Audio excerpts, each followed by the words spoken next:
The most interesting thing I'm seeing in farming right now is the resurgence, or I'd say the initial push of stockpile grazing through the winter.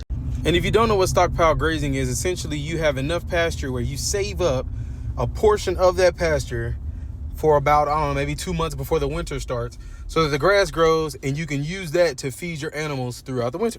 Now, typically through the winter, people supplement with hay, or they buy alfalfa pellets, or, some people even do what's called silage, where they take and cut the grass while it's good, pack it down real tight, then ferment it, and then feed that to them, so that the animals are still technically grass fed, but at the same time, they're not out on the grass actually eating the grass as it's growing out of the ground.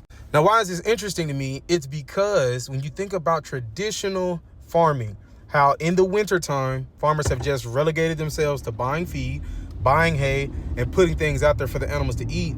Once they get to the point where they start using the grass for what it's for, now you're getting a 365-day rotation essentially out of your pasture, or whatever amount your pasture allows, right? Like better pastures could probably get a full 365, lesser pastures probably get, somewhere around 290 to 300, kind of your typical almost wintertime, rotation.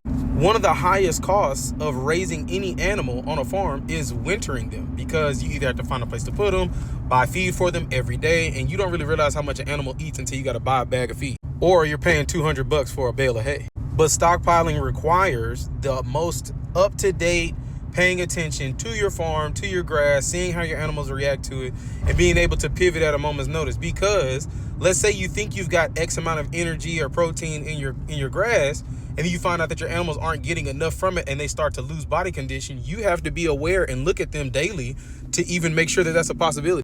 And if things are going awry, you have to be able to react very quickly. So for those of you who actually do stockpile graze or have stockpile grazed before, kind of what is your process? What are you looking for in the grass? What are you looking for in your animals? And how do you approach stockpiling? Do you look to do the full winter? Or are you just doing part of the winter to just save a little bit? Like, what is your approach?